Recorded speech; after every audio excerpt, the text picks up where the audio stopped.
Thank you, Marie and committee, for inviting me to speak, and hope you're all doing well in these very strange COVID times, if we can call it that. We really don't know what's going on. Okay, so let's get started. Today I'm going to do a little bit of a different speech from what I would normally do. Normally I've got a lot of nice drawings that my husband and other people have done to put up on screen. But today I'm going to ask you to read and think, because I've got quite a lot of slides, but most of them have just got words or teasers or phrases on them that I'm going to talk about. So you're going to be basically listening to me and looking at the words to prompt your thinking. So first of all, I'm going to give you a little rundown on the recent UFO sightings in New Zealand. It's been very, very quiet now for a good couple of years, 2 or 3 years, and that happens to be worldwide. You still get the odd sighting in amongst that, but it's been identified over many years by veteran UFO researchers that there's kind of a 7-year wave to the UFO sightings. We don't know why that is, but that's been noticed by UFO researchers worldwide, and more recently that's been confirmed by Sheryl Gottschall, who's a UFO statistics analyst in the States, who's been looking at MUFON's records and other large groups, and has noticed this 7-year wave. So really we're just at the bottom of that wave now, and we're starting to go up, so we will hopefully start to see an increase in sightings. And that's very interesting timing, considering we've got so much coming out and going on in the States at the moment. So the first sighting I talk about is actually ×3, as you can see in the writing there. This happened in Hawke's Bay, which is a very large district in the North Island. Happened quite recently, 24th of April. And a lady and her daughter were driving out of some equestrian grounds just after dark and noticed these lights coming towards them over the paddocks. So it was airborne. It was dark, so they couldn't see an actual object or surface, but they were able to see, that's just a mock-up picture there, by the way. They were able to see a rectangular shape outlined by the lighting configuration, which was largely red and green. It was going very, very slowly at low altitude, so no higher than the poplar treetops, which is quite low. It actually went behind some poplars. They at first didn't know what it was, stopped and watched it for some time. They then proceeded to a crossroad in the country that takes them into the city of Hastings, and they saw it going across paddocks and eventually disappearing out of sight. On the same night, at the same equestrian grounds as they were going out one gate, a lady and her children was driving in another gate. It's a big area of land, so she was about 2 k's away actually, going into the paddocks there, and she also saw it. It came quite close to her vehicle. Again, she could not see the object itself, just the lighting, very low and slow. And then a little bit later on, just further south in the country, and we're talking about a country highway that's surrounded by sheep stations, that's quite remote, just the odd farmhouse. And a lady was going along that highway to have dinner with some friends in a small rural town, and it crossed the highway in front of her very slowly, low, just above fence top height, and disappeared towards the hills. So we put this sighting into the little local newspapers in Hawke's Bay and some of the Facebook pages for those little communities to see what else would come up.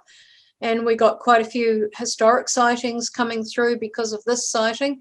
And also it made it into the Hawke's Bay newspaper and then into the New Zealand Herald. So that was quite a good little advert for you folks NZ. The other 2 main sightings that have happened in Trentham, which is an area north of Wellington at the bottom of the North Island, and Auckland, our largest city towards the top of the North Island. And this happened, the first one in February and the second one in May. where both of these witnesses saw a dark triangular, isosceles triangular craft. So they actually saw the body of it and the shape of it, both on the outskirts of the city, and were able to see it with reflected light from the outer areas of the city where the light is not quite so bright. The first witness in February was a former policeman, and he's also been a private pilot for some 23 years and 35 years as a pilot. So we considered him a very credible witness. He has never really followed UFO stuff, so it really shook his worldview. And we must have talked for about an hour and a half about this sighting and what he could see. And he said the underside of the craft, which is very interesting, was textured in some way. And previous sightings we've had in New Zealand of black triangles, people have also described the underside of it as being faceted, almost like a piece of coal. So that was quite an interesting observation that tied in with other sightings. And really, apart from quite a number of historic sightings that have been coming in, we've had a really good 747 pilot sighting come in, but that's a historic one, it's not recent. And also we've also had sightings that go back, several years, etc., which again have shaken people's worldviews. One of those was a tourism operator in a very remote valley, beautiful part of the South Island, where he runs a small tourist company, and he saw from up on the mountaintops when he was hiking, he saw a disc come down, dropping rapidly and accelerating downwards, and disappeared into the ground. His mind was trying to tell him it was an aircraft or a helicopter falling out of the sky. He expected there to be a terrific explosion and fire. He didn't know whether to start running down the mountain and alert the local community, but it just entered the ground and disappeared. So that's a really good one that we're going to look at more closely and eventually put on our website. So that's our little spiel about the New Zealand sightings at the moment. So now we will move on to the main speech for today, which is there a plan, and whose is it? Is there a plan in terms of disclosure and what's happening at the moment? Because there are a lot of revelations coming out of the US, and they're coming out of the US from many of the organizations that we haven't trusted in the past. So we have to ask ourselves, how far are we going to be trusting towards this information now? But there are a few new players in the game and a few new faces like Luis Elizondo and a few others who've been in the news, Rubio, etc., various senators and people in positions of authority. So it's going to be an interesting little ride coming up. And at this point, I'd just like to say something about the report that is expected out in June on the 25th. I was with a group of researchers recently who had a Zoom session with Luis Elizondo, and he made it clear that this can really only be an interim report. So we are not to expect too much from it, because he said a full report at this level would take up to 2 years to produce and would involve a lot of people working together and organizations and various parts of the government, etc., working together to produce that. So we are looking for some movement from the report, perhaps, maybe a few little crumbs that might interest us. There could be a big revelation in there, but there's a lot happening at the moment, with China reporting that they are now using AI to try and track some of these objects that are in the air around their country that are sort of drone-like, as the ones are that have been reported by the US Navy. We know that NASA has now started up a section of NASA with a new person in charge to study these UAP, as they're now called by the authorities and the military. So there's quite a lot of movement going on, and it's going to be very interesting to see how far governments like New Zealand and Australia or military are willing to move on this. Okay, so in order to take you through the other side of disclosure, because we've been hearing a lot in the news about disclosure from the states, etc., but I'd like to focus for a little while, at least in this speech, on what I have been told on craft over the years, which I'll put in my book. So I have got some quotes here from my book that relate to this, and some of them started way back. For example, this one in 1980, and I've put this slide up before, but we're going to go through it a little bit more in detail than I have previously with your group. So in chapter 19, disclosure of a different kind, a meeting at an undersea base in 1980, there were about 250 humans in a grandstand kind of situation with a big curved screen and a little dais up the front, on which there was standing a middle-aged human male in dark overalls, navy overalls, and a grey in a long white smock. And this was the human was in the chain of command. He was part of the organisation of this. It was not strictly ET run, but it involved us being informed about future events to a certain extent, because it was pointed out to us that if we knew too much, we would probably take action, etc. We could get ourselves into a difficult position, or we could start trying to change the course of how things go. And as we know, things need to unfold at a certain pace for mankind to be able to assimilate all of the information that's going to start coming out. And so they were talking about this to us back in 1980 when I was quite a young woman, preparing us for these events. So I just want to look at this, which was what this particular undersea base looked like. This is a bit of a back to front diagram that my husband did for Robert Salas to use in one of his speeches.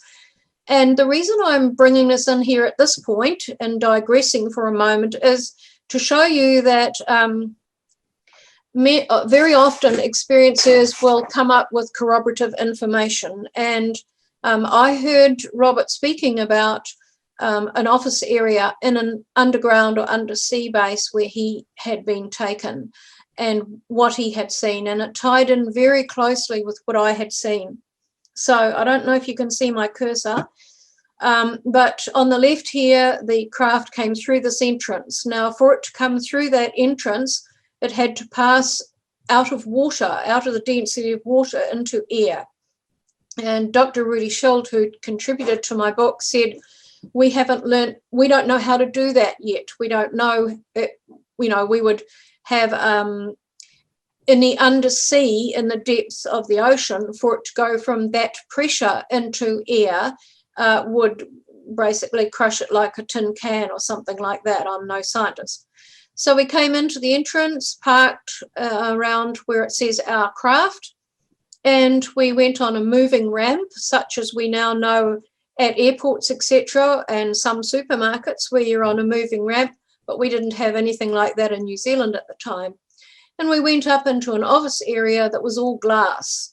It was divided into specific areas with glass partitions, and that's the area which I was able to describe identically to Robert.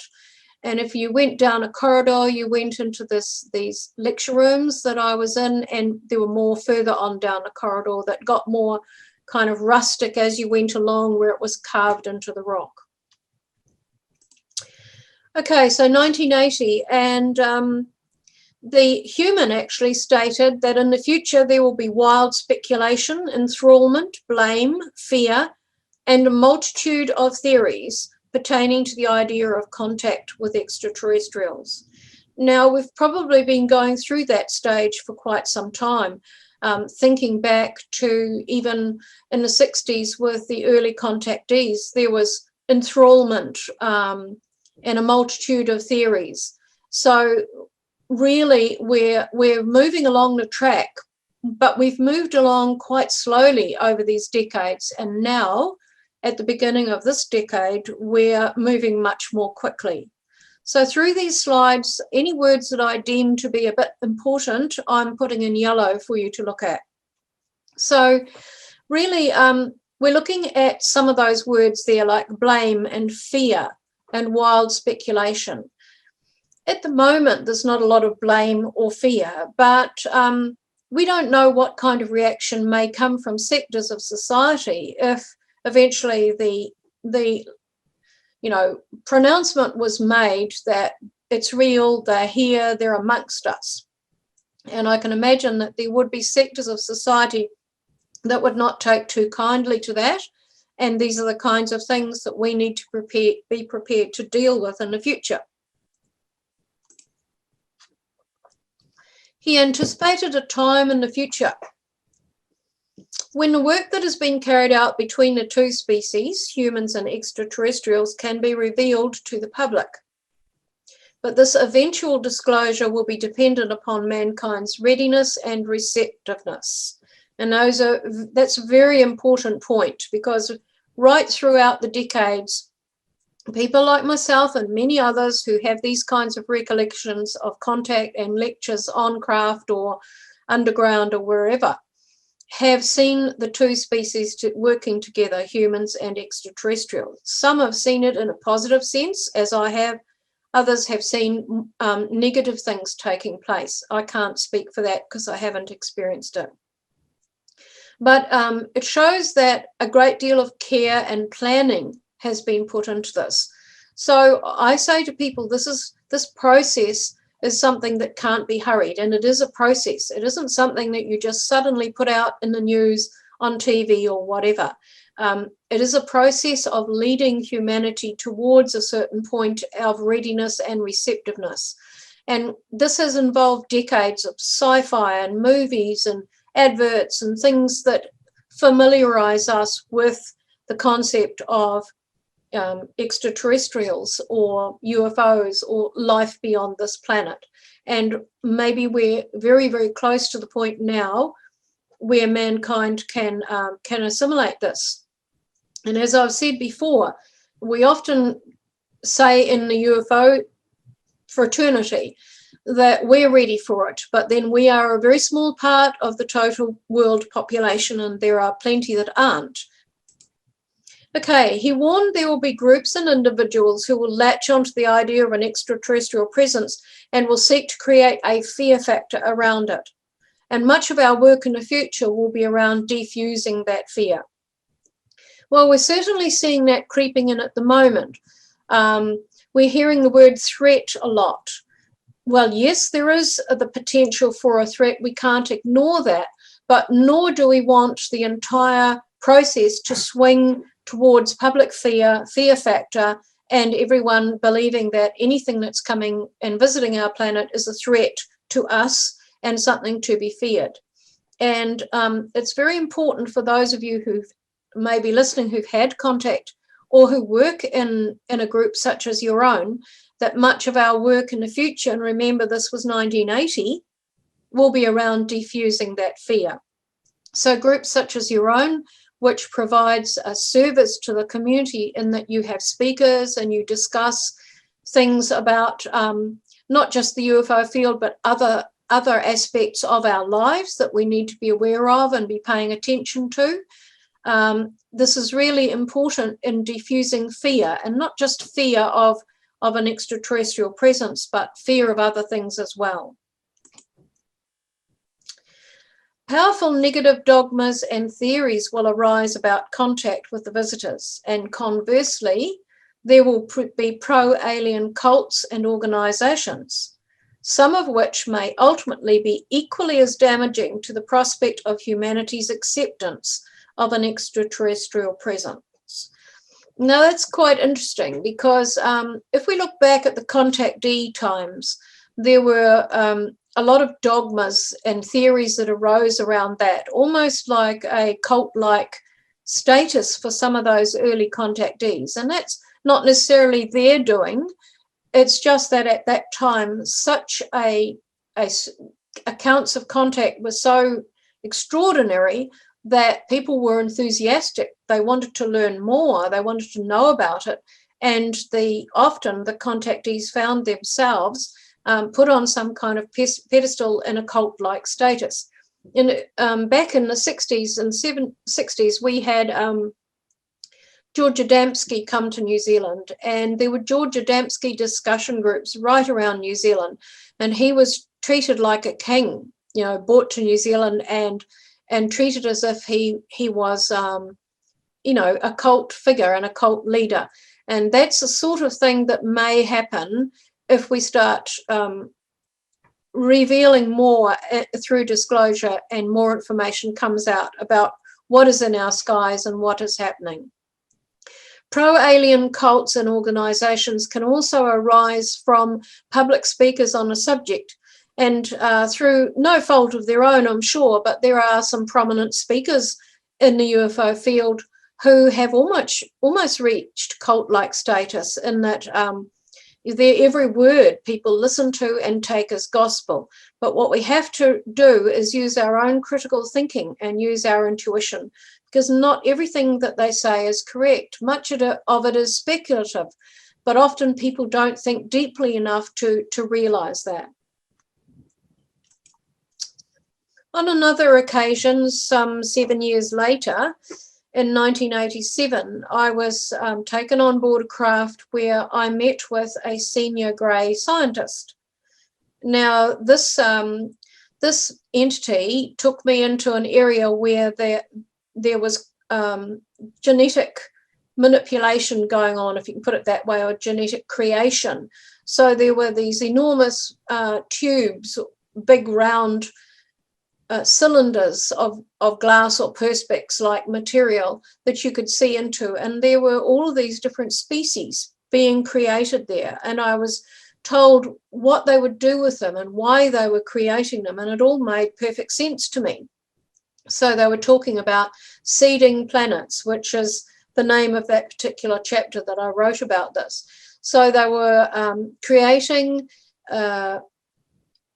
life forms utilizing genes that they had from elsewhere, combined with some perhaps from our planet, and they were putting them onto newly developing planets. And we often wonder about our own history and where we came from, and did this actually happen to us? On this occasion, he discussed other things with me as well. Once we'd walked around and had a look at that, we discussed the future on this planet. He expressed concern about our potentially destructive course of development and outlined future situations on our planet which will cause many humans' lives to implode. Now, we do see, as a natural course of event on this planet, natural disasters happen. And of course, there are other things that have happened, like the Twin Towers collapse and huge loss of life through a variety of means right around the world.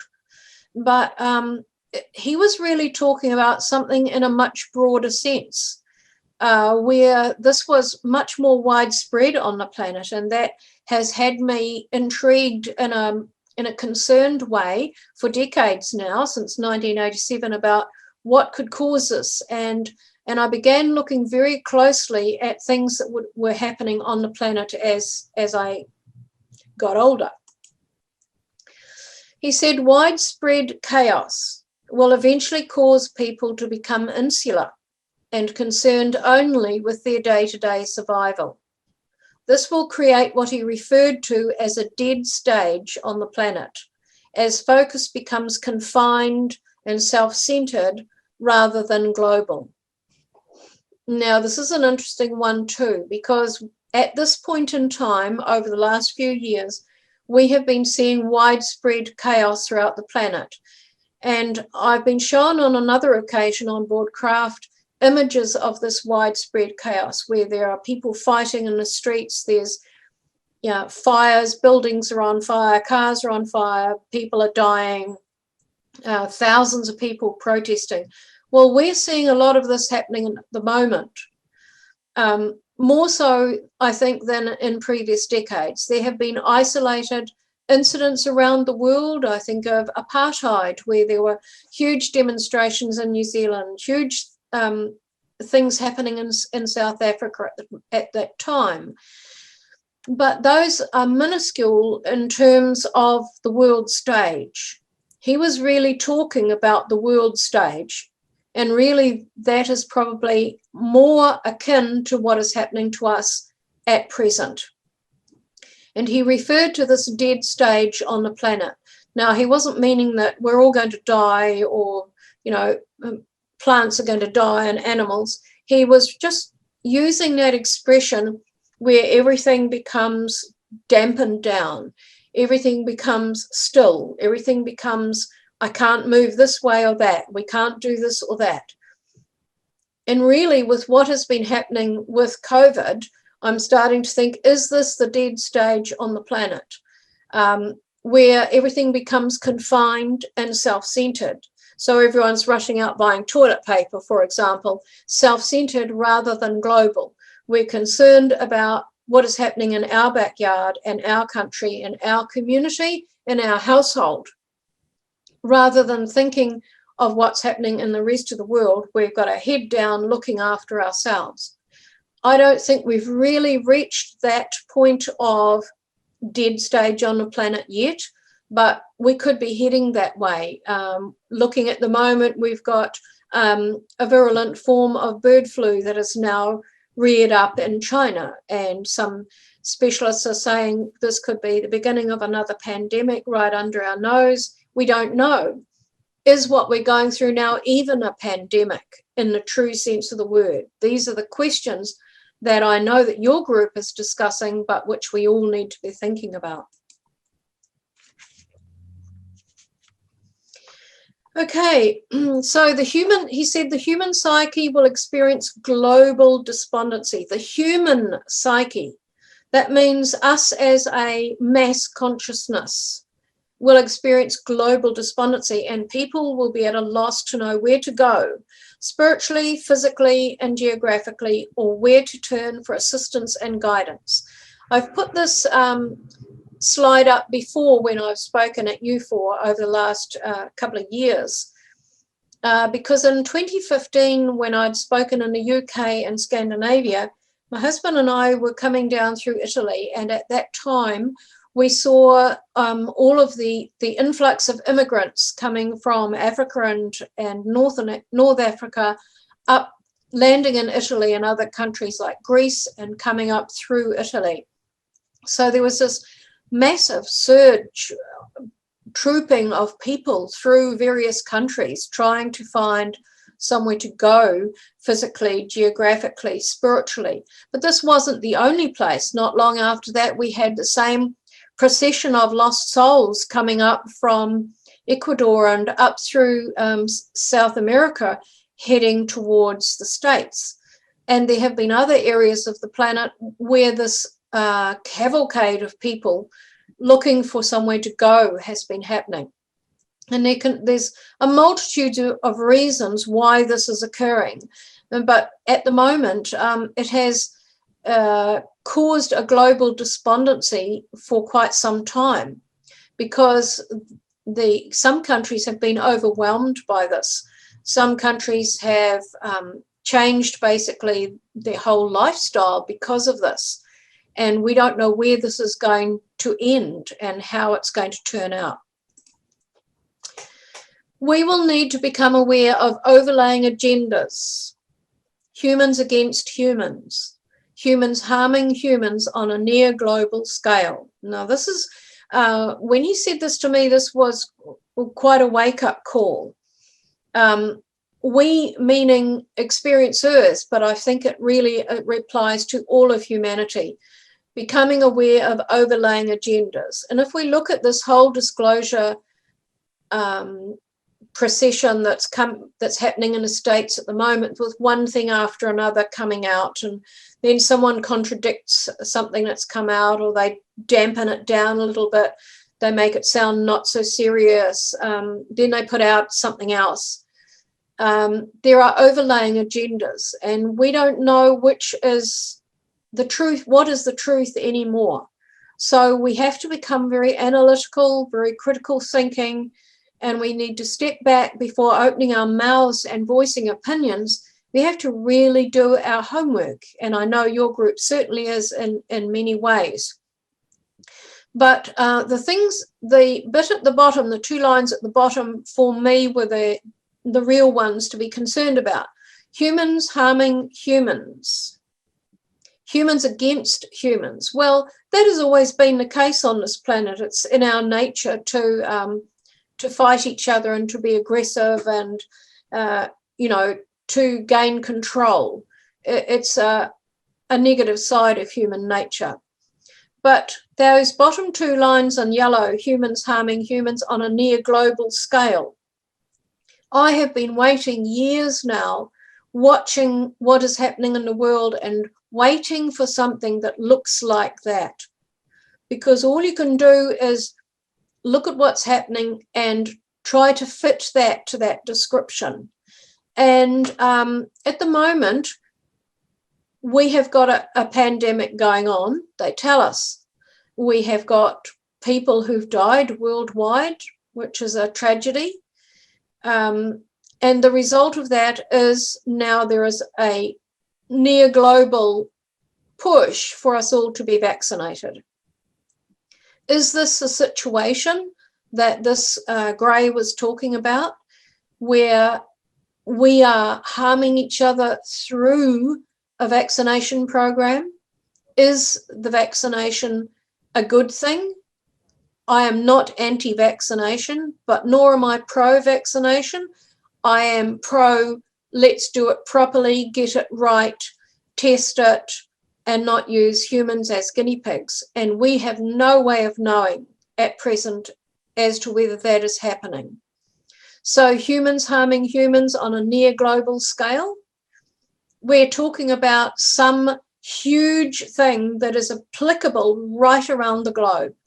And up to this point, I cannot think of anything that fits that. Yes, we have wars happening here, there, and everywhere. Yes, we have pharmaceutical companies that the products of which harm some humans but not others.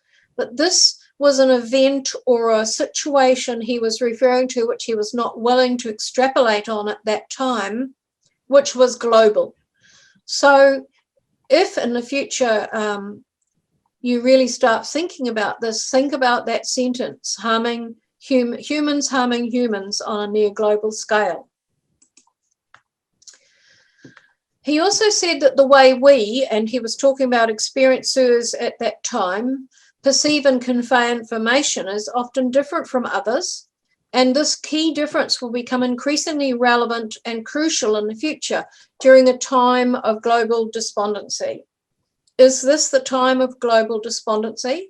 And is the way that experiencers perceive things and convey information relevant and crucial at this time?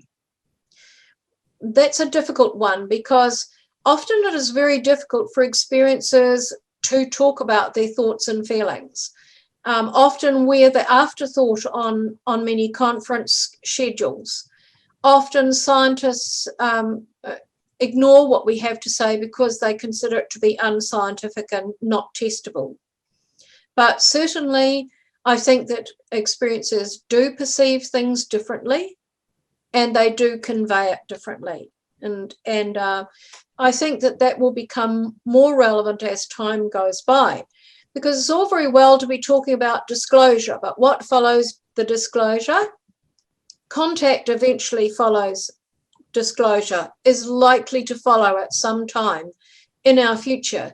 If the programs I have been taught about by the ETs is going to come into fruition, then definitely the relevance of experiencers will come to the fore at some time.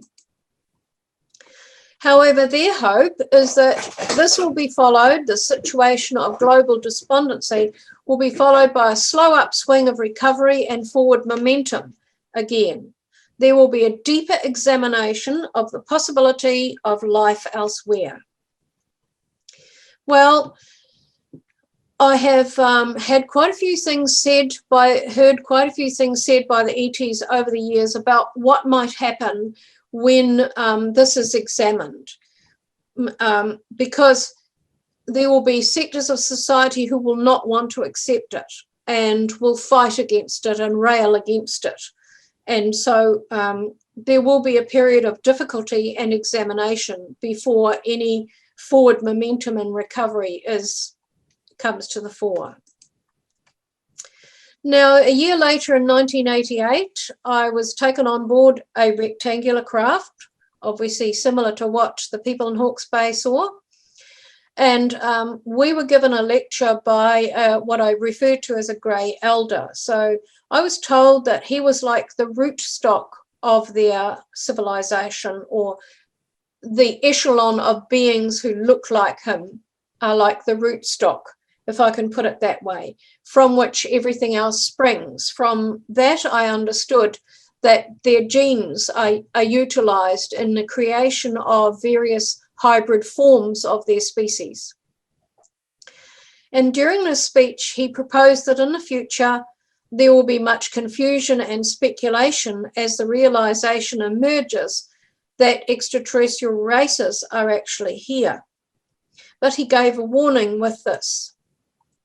As the issue of contact with other universal species is examined more deeply by the public, people who have had contact already may be scrutinized for their knowledge of and association with these species. So there's a little danger warning there, and we can see already, I have talked to your group before about how an attempt was made on my life in 2018 when I spoke at the UFO Congress, and I was very ill for about nearly a year afterwards. But other experiencers have had this kind of thing happen to them as well, as have scientists. So if they want to silence us, they will scrutinize us. So when the time comes of great examination, which is the term the ETs used, into this reality, and the fact that they are here and would like to make contact with us, people who've already had that contact will be scrutinized. And they actually showed us in our consciousness, if I can put it that way, they put it out there so that we all registered it in our minds. We saw actually people being abused and chased and excluded because they had gone public or were known to have talked about their experiences. And I see a lot of people today claiming to have had experiences for the flimsiest of reasons. And when I've traveled to 8 or 9 different countries now and talked to many, many experiencers. And when I ask, they say, I've had contact experiences, and I ask them to tell me about it. What they can tell me is minimal. So any memory they have is minimal. If people have minimal memory, it might be quite a good idea just to investigate that quietly and wait and see what eventuates in your life before you shout it from the rooftops. Because the first thing that some groups might do, if the disclosure came out that it is a reality and they're here, is that they may try to take down the sectors of the UFO community who claim to have had contact, because we will be seen by many as the enemy. Likewise, he said, people who claim to have had contact, or I'm saying this, contact with them, the ETs, but who are not telling the truth, will eventually be exposed and suffer for this. He added that it is sad but true that human nature is sometimes attracted to opportunities for ego gratification or exploitation. And we must have all seen this over the years, where the subject really, due to the nature of it, is ripe for exploitation. And we do see that happen, sadly. But some people who've made a lot of claims that are actually not true and have been riding on a wave of popularity because of that, may suffer for that. That's just a warning there that came from the ETs. An unfolding process of scientific discoveries must take place first, in order to lead mankind towards acceptance of these advanced concepts of energy. Now, in this case, I've put a note there for myself, example, to give you an example. Some years ago, I was on board a craft, and they were developing forms of healing technology that we would use in the future. So I've talked before about how some of these technologies and methods and computers they've been developing are like a halfway technology or a bridging technology that can go from where their technology is in terms of physics to reach our understanding. The jump is far too far. It would take us a very long time probably to make that jump. It may have taken them hundreds or thousands of years.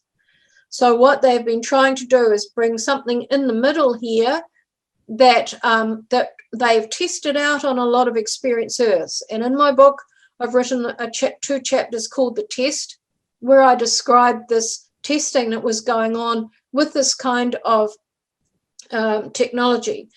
And the thing that's missing in the technology that we're coming out with now, much of which I used in the past decades before mankind ever invented it, such as swipe screens, rollable screens, flexible technology, 3D imagery, etc., which I was using back in the 70s and 80s before mankind had ever brought this out into our own technology. So there's an unfolding process that has taken, and they have led scientists into the discovery of these things in many cases. This isn't to say that humanity is not clever enough to do this ourselves. Of course we are. But at the same time, on board craft, I have seen groups of scientists taken on in an altered state, so they're not frightened and they don't really know what's going on, but they are absorbing the information packages that are being put in their heads, and they then go away. Presumably these packages come out in their work, and some of these inventions come into reality in our technology. Now, on this occasion where I was part of a testing or trial of a healing technology, it involved using light and tracking emotions in the body. And I'm not going to say too much about it because it's going in my second book, but they had several consoles in a semicircle, and I stood up in front of a white screen-like thing. I think it was just a background. And they were able, from these different consoles with entities standing at them, they were able to track, using energy that we don't even understand, they were able to track emotions that had occurred from my moment of birth right through to the age I was at the time, in my 30s. And they were able to track where those emotions had gone in the body, where they'd been stored, if I can put it that way. Now, this is, we talk about cellular memory. So this is the kind of thing we're talking about, where an emotion, a strong emotion that's happened over a period of time to a certain event, has stored in the body, created damage, created disease or whatever, and they were able to track this. And while tracking it, they were using light directed at it to correct some of it, not all of it, but they were sending bands of light of different colors. They were sending strands that were as fine as a hair, just depending, they did an analysis, and depending on how bad the problem was and where it was lodged, this was all done with directed light. So I'm expecting that sometime in the future, this kind of technology will come out. Okay, he insisted the human race was not yet ready at this time to accept this information and technology, nor responsible enough to use the information with integrity and right application. Well, are we even ready for that now? that was way back in the 80s. And since that time, I don't think we've progressed that far. They have since talked about, to groups that I've been a part of on craft, they've talked about our backward spirituality, how it is just going backwards. And if we look at the way people behave today in large groups, in large crowds and individuals, it's very much about look after yourself and not look after your neighbour or humanity. Of course, there are plenty of people who are not like that at all, but we do see an overabundance of this, especially on our television screens. But right application means taking their technology, if it was given to us, and using it for the benefit of mankind. We don't know, for sure, whether there have been downed craft that have been back engineered and that technology has then been developed. We are getting snippets of information coming out of the States that, yes, they have got some material from craft. Yes, they've got some technology they're studying. But we don't have absolute proof of that yet. So what they're saying is that we've still got a way to go before we can prove to them that we have integrity and we will use right application of their technology. So they can allow certain things through to us, like computers, etc., various kinds of screens, various other technologies in the medical field that are starting to come to the fore that I've talked to you about in previous speeches. Some of the technology that I've seen that decades ago that's now coming to fruition in our technology. They can introduce that kind of benign technology. But if they introduce technology that we could utilize to become more powerful, for a country to be more powerful over others, to harm humans for our benefit, if I can put it that way, then they still have, and rightly so, concerns about our right application. So I'm going to move on to the next section now. I'm just keeping an eye on the time. Is ET in control of the developing UFO UAP sighting agenda? So far in the UFO field of research, we've seen this pulling apart, if I can put it that way, of the sightings arena and the contact arena. And for years I have been saying actually they belong together, because as a sighting investigator, I know that often people will report a sighting and then some weeks later they'll come to you and say, actually, I've got a bit more I want to tell you. And you say, oh, yes, have you remembered some more details? And I actually say, well, actually, I think this contact happened, or I saw an entity, etc. So they've always been side by side. But, you know, some researchers have been instrumental in pulling them apart and keeping them apart, because there's been a benefit through that. And I think now we're going to see them coming back together again. And is ET in control of the developing sighting agenda that's happening with all the UAP and the reports from the military? I'm quite sure that they are. This is all part of the unfolding disclosure, and we may think that we are in control, but heck, any experiencer who's stood in front of a overpowering and powerful ET on a craft is going to tell you, no, we're not in control.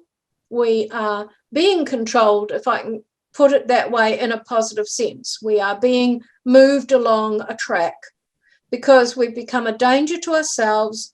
We've become a danger to them with our nuclear proficiency, and they don't want anything happening on this planet that is going to affect other civilizations out there through electromagnetic fields and frequencies and energies going out through space that we do not even understand yet, but they do. So in 1980, again, I was, I'm just going to check the time. Okay. I was taken onto a craft where we were told this is a planned agenda. The whole sighting thing re-emerging at this time is planned. It has been planned a long time. And it is eventually creating a turning point whereby mankind will no longer be able to explain away all anomalous lights or objects in the sky. Is that what's happening now? I think so. And we were told sightings of their craft will increase. But significantly, members of the public will begin to encounter not only the craft, but also glimpses of the occupants. Now, this is happening very slowly. People will say, oh, there haven't been many sightings lately, but take into account that 7-year wave cycle that I talked about earlier on. Take that into account.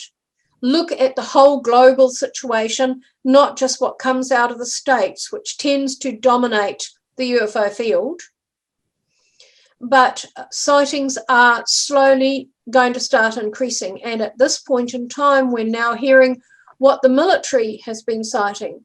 And some of those are very recent. And it's not only happening in the States, it's happening elsewhere. Other countries are going to come forward sooner or later with what their military personnel have been seen as well.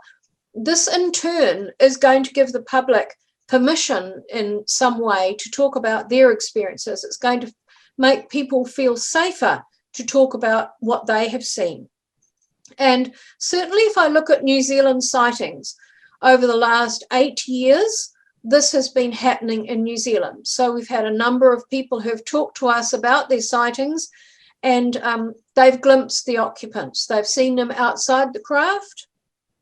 They've seen them at windows.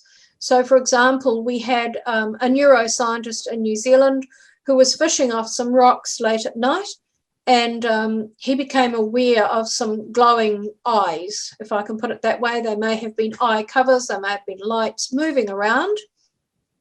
And to his astonishment, they levitated or floated up the cliff and disappeared.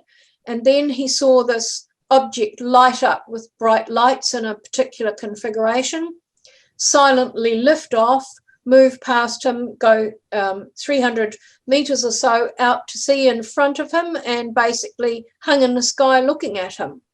And he got a bit shaken after a while and decided the fishing was no good that night and he was leaving. So he threw his bag together and took off.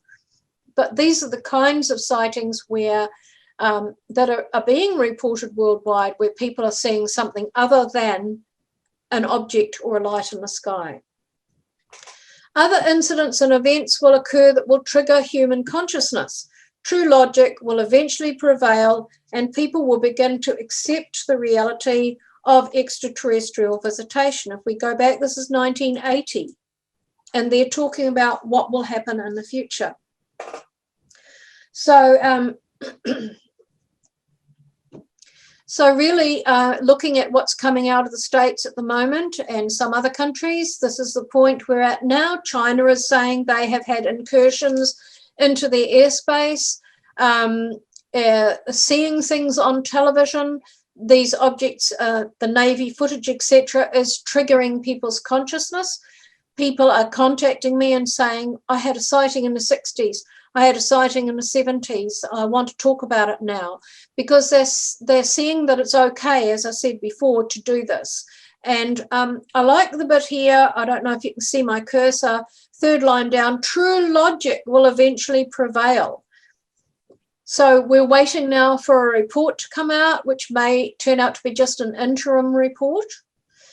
But if we start examining this in a logical sense, and there is an allowance made for us, for humanity to do that, and that has to come from the top, that has to come from military and governments, because they are the ones who are going to be supplying this kind of information, then people will slowly begin to look at the logic.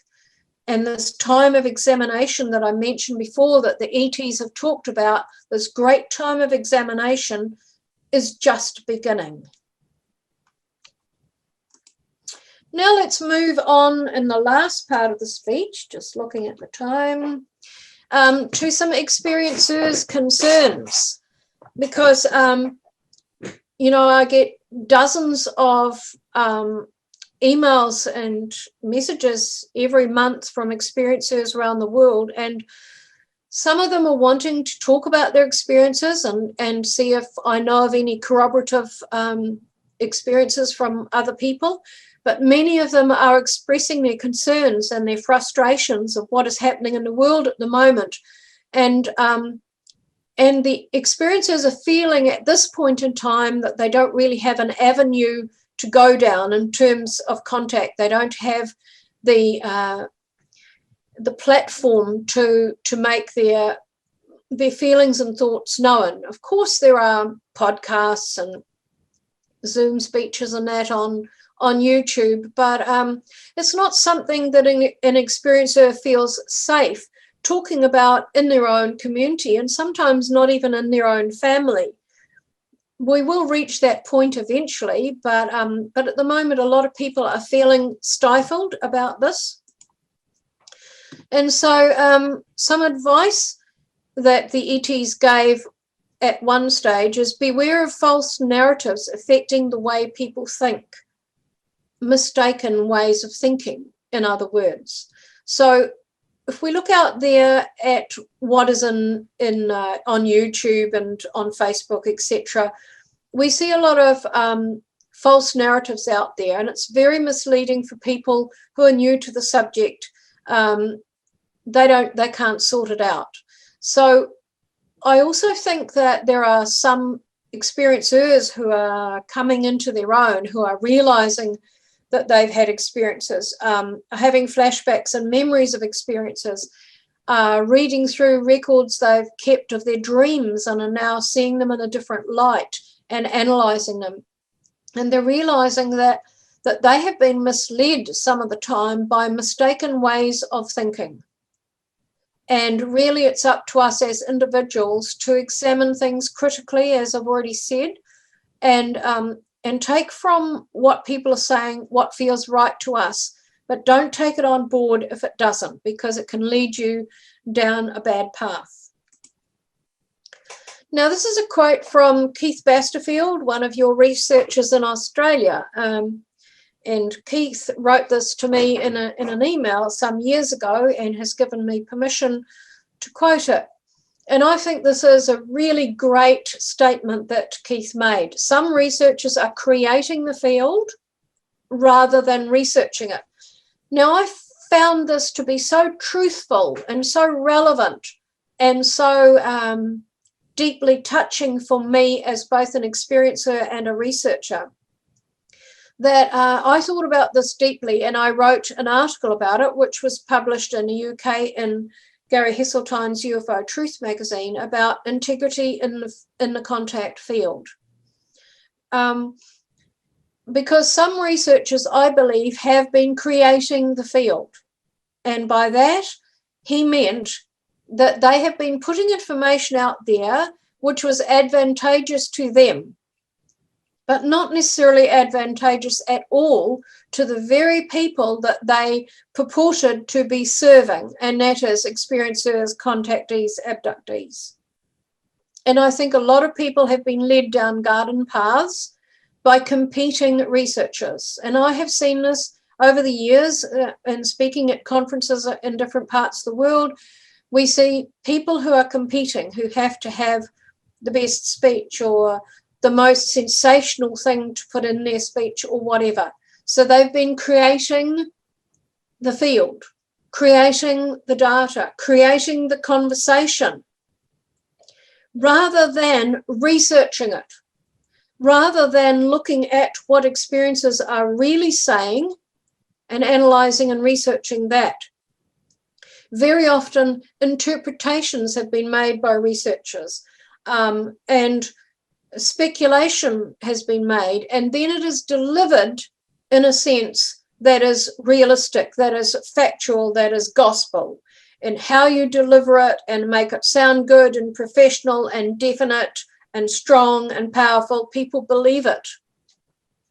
And one of the things that I do through Communicator Link is talk to experiencers who've had bad experiences, not only with researchers talking to them, because I've had some bad ones myself, not just with researchers talking to them, but regressions where when they learn a little bit more, they feel that they've been hard done by and that they don't feel happy about what took place at all.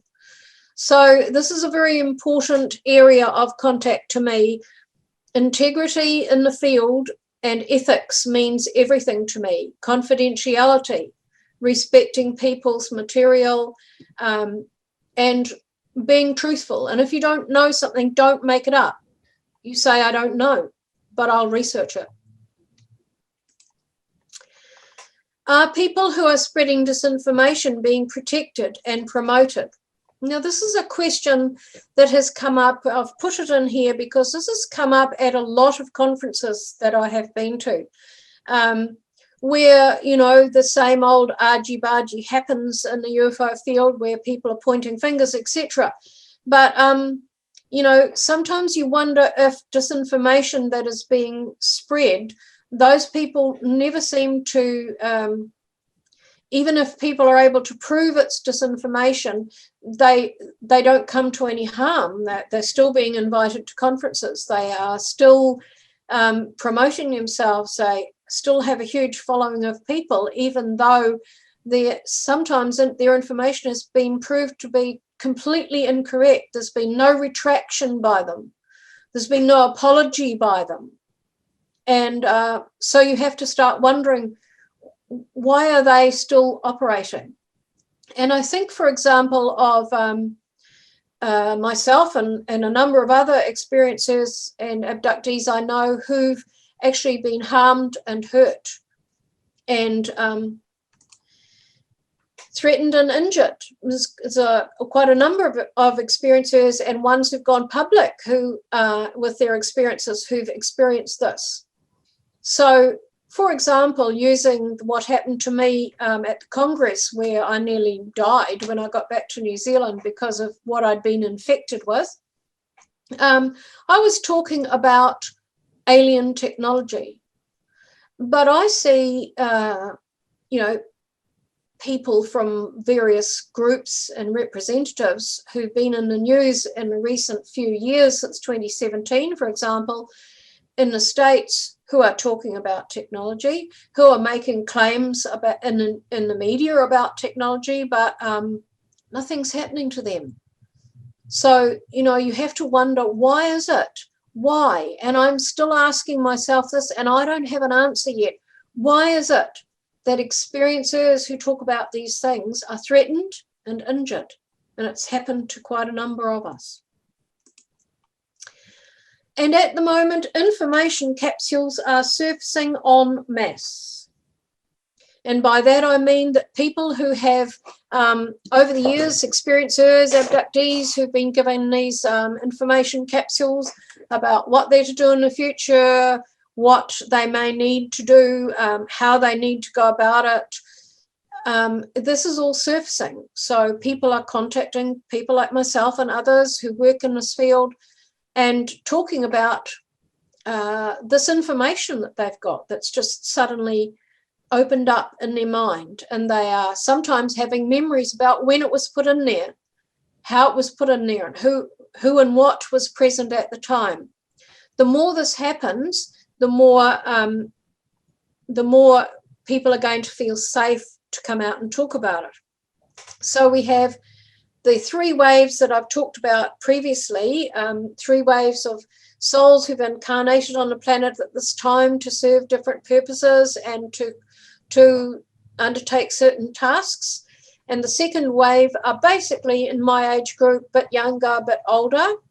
And we are a finite group. We are not still coming into the planet like the first and third waves. We're a finite group. We are the abductees and experiencers and contactees. And a lot of those people who've been sitting dormant for years, if I can put it that way, they've kind of been put to sleep by the ETs so that they are not going to wake up until a crucial time. And we are seeing so many of these second wavers coming up, talking about these information capsules, talking about memories emerging and coming forward in increasing numbers. This being the case, support systems are needed because some of them are very disturbed by what they recall. They've been having this quite normal life for a long time, and then suddenly they're having these kinds of memories rising up. So there needs to be support from people who've already been through that stage of development. They also maybe need to be qualified therapists to work with them if they want to have that kind of therapy, counselling or hypnotherapy. But I would urge people to ensure that whoever you go to is qualified. And I don't mean a weekend course where you get a certificate. I mean a proper formal qualification where you can show the person your certificate and the fact that you are registered and that you have an umbrella organisation that you are answerable to. Because I'm getting a lot of experiencers come to me who've had a bad experience going to someone who's not qualified, who's made claims about their qualifications and experience that is not correct and not true, and they feel hard done by, and they no longer trust anything that emerged from those discussions, etc., and they're really concerned about that. But at the same time, many current public experiencers are falling silent, opting out, and joining activist and environmental groups. So what is it I'm talking about here by public experiencers? Well, I'm not going to name any names, but I have quite a largish group of experiencers that I trust with my life, that I communicate with worldwide. Many of them have gone public, have spoken at conferences, have written books, have somehow or other utilised their experiences in life. They are now falling silent. They are opting out. Many of them don't even want to be here anymore. They don't want to be public anymore. They've had enough.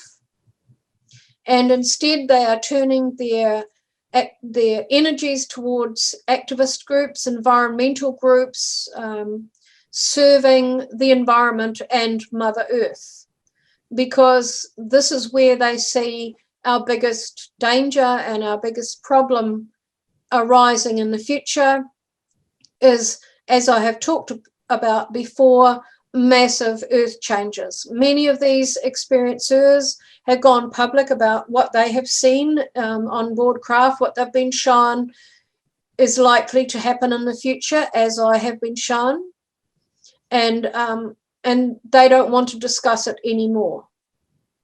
On the flip side of the coin, I know some who went public many years ago, for example, along with Dr. John Mack, and they are now coming out of seclusion, and they're so concerned about our future and what's happening that they are now going public again and expressing those concerns. I've had experiencers call me in New Zealand in the middle of the night, 2 a.m, in tears. I'm remembering what I was shown on the craft. Humanity does not realise what lies ahead. And not wishing to sound like all doom and gloom, but there's a certain sector of the contact fraternity worldwide who are saying it's all love and light, we're going to ascend and we're going to go to a new earth. That may well happen one day. But the rest of us have been told that actually we have to go through hell before we get there. And much of that will be earth changes. So that's something for you to think about and chew on. So again, in the future, there'll be wild speculation, enthrallment, blame, fear, and a multitude of theories pertaining to the idea of contact with the visitors. And we were advised on the craft not to get caught up in this hype, not to get attached to hype or anything that projects hype.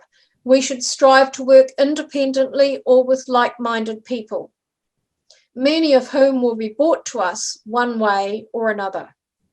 And if I look back and using my own life as an experience, I've always tried to work independently. Yes, I have my own organisation in New Zealand with a small group of volunteers, but broadly speaking, I've worked independently and I've thought independently. I have not aligned myself to large groups or followings. I've always sought out like-minded people for discussion. And I've always found that right when I needed some help or needed some assistance or input, someone drops in front of me. And a perfect example of that is Dr. Rudy Schild, who contributed to my book. Another example is my right-hand man in UFocus NZ and friend of 20 years, the late Graham Opie, who came out of nowhere because he had a sighting that he reported back in the 90s. And I went to visit him and interview him. And there began our 20-year relationship as friends and workers in UFocus NZ, like-minded person who dropped in front of me for a reason. And when I look back, I can just list and tick off the reasons why Graham came into my life at that time. So I think we all have to trust that if we're wondering what our task in life is, and if we're wondering what we're supposed to do to help mankind at this time, we put it out there. We lead a good life. We think critically. We examine. We try to be positive. We do things that are of great value to the planet. And we wait for things to drop in front of us because we're cogs in a wheel. And when the time is right, our cog will start turning and it will link up with another one. And that's how it goes. And this is me talking in 1989 when we were being given information about how the ETs and the humans who've been working with them for decades on these agendas and on these outcomes have put people in place right across societies worldwide. And so this is me saying I understand, or I was told, that they are trained and they are integrated right across societies worldwide, forming a societal framework upon which contact can rest. So when the time comes for things to come out worldwide, yes, there'll be a huge amount of examination. Yes, there'll be lots of discussion.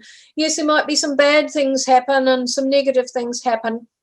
But there are these people trained by a combination of ETs and humans for decades who are spread right across the world. And that's when they spring into action. They've been getting into certain positions, and that's where their task will begin in earnest. And it is upon this organisation and this framework of people who will come to the fore that this form of contact that may take place in the future will rest. And they have said in 2010 on an onboard craft experience, through this process of education, mass consciousness can be influenced positively. A massive shift in humanity's awareness can result from this intervention. So the process of education they're talking about is the agenda that I outline in my book. It's the multi-leveled education programs that they have been utilising for humans, taking millions of people on board craft over the decades, training them, informing them whether they remember it or not. It's going to come out in their subconscious in their day-to-day life anyway. It's a positive agenda that I describe. Other people describe other agendas. I can only speak about what I have experienced. And a massive shift in humanity's awareness can result from this kind of intervention. And they described it as change from within. So they're assisting us to change from within. They are not exerting and enforcing change on us, coming in like a takeover group. They are training us, informing us, teaching us a better way, better information, better ways of doing things, so that this shift will come from within humanity. And hopefully, because of that, it will last and take fruition. Okay, so just put that up. That's my book. For those of you who haven't seen it, it's available on Amazon. So I'm willing to ask some questions now. Let's open it up now then for Q&A. Anyone have a question? Hey, by the way, that was fantastic. We all really enjoyed that, Suzy. That was a wonderful talk. Thank you. Okay, any questions? No, they know everything. Here's one.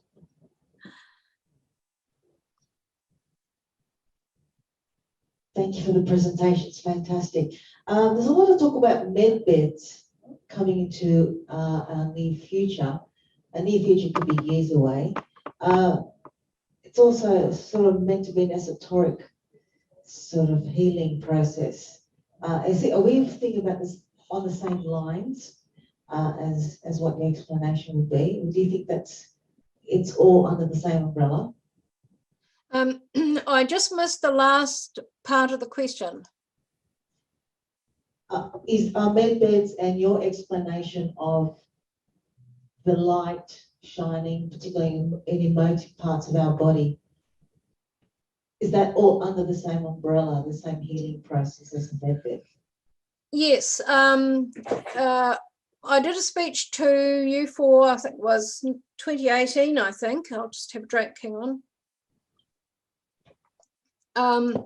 2018 or 2019, it'll be on your website probably, about the technology that I have witnessed, and a lot of that was medical technologies, various forms of scanning that could see inside your body, which we are only just beginning to develop now.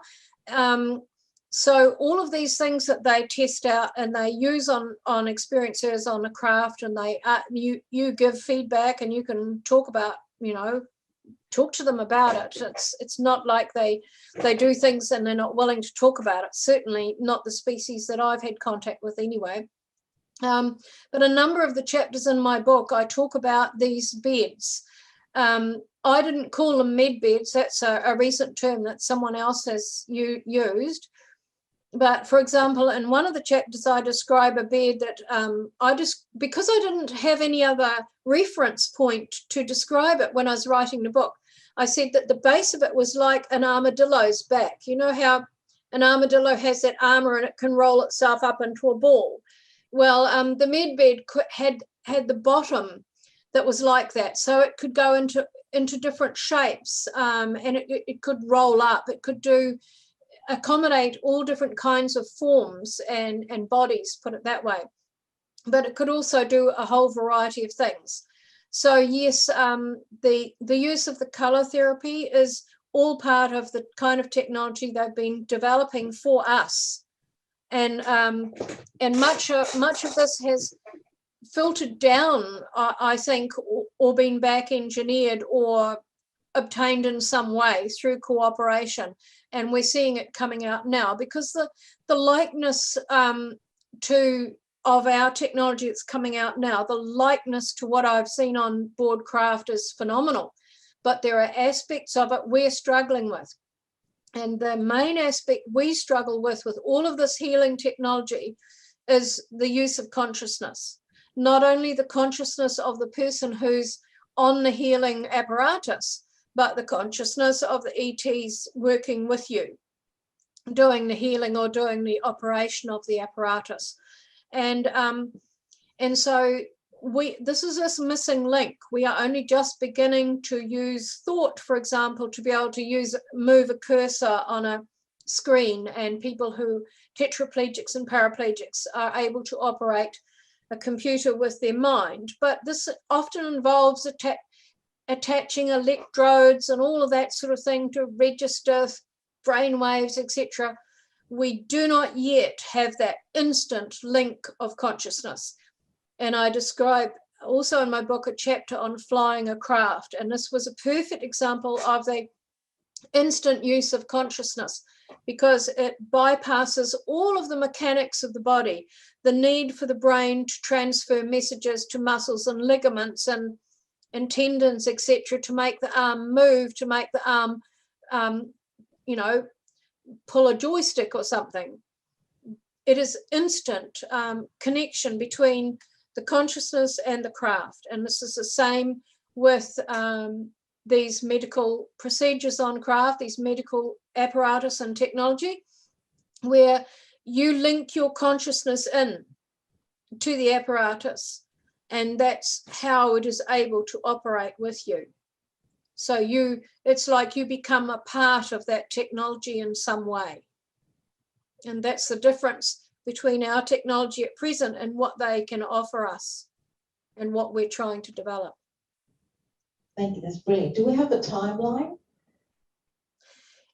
Well, as I've said before, that they described the timeline as being like a rubber band. Now, that's an odd thing for an extraterrestrial to say, but they go into your mind, they pick out a terminology or an example, a parable that you understand, and they use it to explain to you. So he went into my mind and he found a rubber band that can stretch, the image of that and understanding of that in my mind.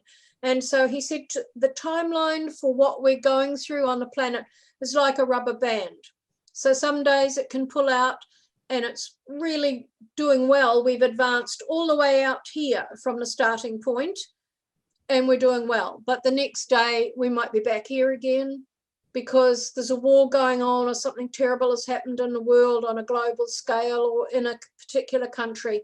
So we're going like this. Our mass consciousness is not consistent. And they have talked to us about how we are very fickle compared to them, compared to their composure and their analytical skills and their ability to separate emotion from analysis. We aren't like that. We get it all jumbled up and tied together and we act on emotions, etc. So it's very difficult for them to work on a timeline with us. The timeline really depends on our development of our spirituality and our compassion on this planet. That's everything is reliant on that at this point in time. Thank you very much. Brilliant. Thank you. Okay, here's another question down the front. Hello, Suzanne. Thank you for your information. I've been aware of a healing modality using the voice and frequency to determine what is your issues health-wise, which was started by Sheryl Edwards in America, and it's now in apps that you can buy called Genius Biofeedback and a few other things.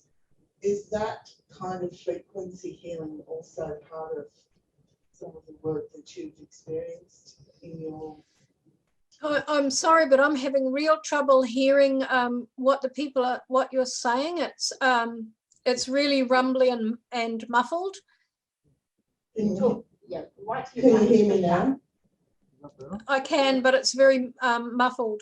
Is it because I'm sitting under the aircon? You may want to come, if you just come closer to the microphones on the actual camera. Okay. Actually, Is that better? yep, sure. Yes, thank you. Okay. Sheryl Edwards in America, who's been working on the voice and using hearing the voice that determines through frequency particular health issues in a person, which then she can feed back frequencies to help heal you. This is now being developed into a thing called Genius Biofeedback. And I'm just wondering if that is also part of the technology that you're aware of that we've used and adopted. I'm not aware of that on the craft, but I will say that because the ETs don't generally vocalize, they use telepathy and consciousness in general. But they have said that they have taught many experiencers to express multiple concepts through their voice, and we don't even realize we're doing it. So, for example, how can I couch this? They have an ability to telepathically do what I describe in my book as a telepathic spray. That's something I named as a child, where they can look at an audience such as yourself, and they can select 3 or 4 people who need a little bit of information. They can tell by telepathic means that you've missed some of the information that's been conveyed to you, or that you've seen on a screen, and so they just fill in the gaps for you. And one entity can stand up the front and send out 4 or 5 telepathic messages simultaneously. Now, do not ask me how they can do that, because we're not ventriloquists. We can't produce 4 voices at once for 4 different people to listen to, but they are able to do that through consciousness. So what they've taught some experiencers to do is to express things in a way using your voice and the way you express it. And there's an emotional component there. There's a vocal component. There's a consciousness component. There's a private thinking component that's going on where you're thinking as you're expressing. And these combined, they have said, will unlock things in people's minds. So maybe in the future, or even now, when experiencers speak, for some people who may be listening to them, who have a little information package waiting to open, that frequency that the experiencer is expressing through different ways will unlock that frequency, boing. And I've had people come up to me, get up and walk out crying while I'm speaking, and come back later and apologize and say, when you said this word or when you said that phrase, it just completely blew me away. It was all this stuff opened up, all this emotions. I had to leave the room. Can I talk to you about it? So to me, this is evidence of that happening. And I'm not saying that public speakers don't do that anyway, because many public speakers know how to key in and lock on to the group consciousness, put it that way. But this is just something that's designed for other experiencers and for people who need something at that point in time. So yes, the voice is important, but I have not heard of it being used on craft in a healing modality. Maybe it's because this particular machine does mental, spiritual, emotional and physical diagnosis. So possibly because we can't do it telepathically through the frequency of the voice, which is a vibration, it's actually doing it in that method. Yes, and I guess that's what I'm talking about. I'm just not calling it healing, but I guess for some people it is a healing experience, having something emerge and being able to talk about it and release it. That's probably a healing experience, but as in terms of physical healing, that's different. Thank you very much. Thank you. Okay, there's one. Likely suspect. Yeah, hi, thanks for the presentation, Susan. I've just got a question. So the people, the entities that you've been talking or sort of receiving information from, I'm assuming they're mostly greys, is that right? Mostly, but not all. Because I guess my question is, have you had any contact with any other races, like, for example, reptilian races, and where do they feature in with all of this, and how do they work into it? I haven't had any contact with reptilian races. I've had contact with greys and various species of greys and mixtures of greys, as well as the mantis beings, and human-like, what you might refer to as Nordic human-like beings who are extraordinary and very long-limbed and very tall. But I think the greys are quite extraordinary in that they create versions of themselves all the time. There are many, many versions of greys, and in the initial chapters of my book, I talk about the mixed species and how as a child I would sit in group circles in a playroom kind of situation on a craft, and I could tell who was a similar species to this one on the right and who looked completely different. So you would get variations of skin tone and skin coloring, skin patterning, texture,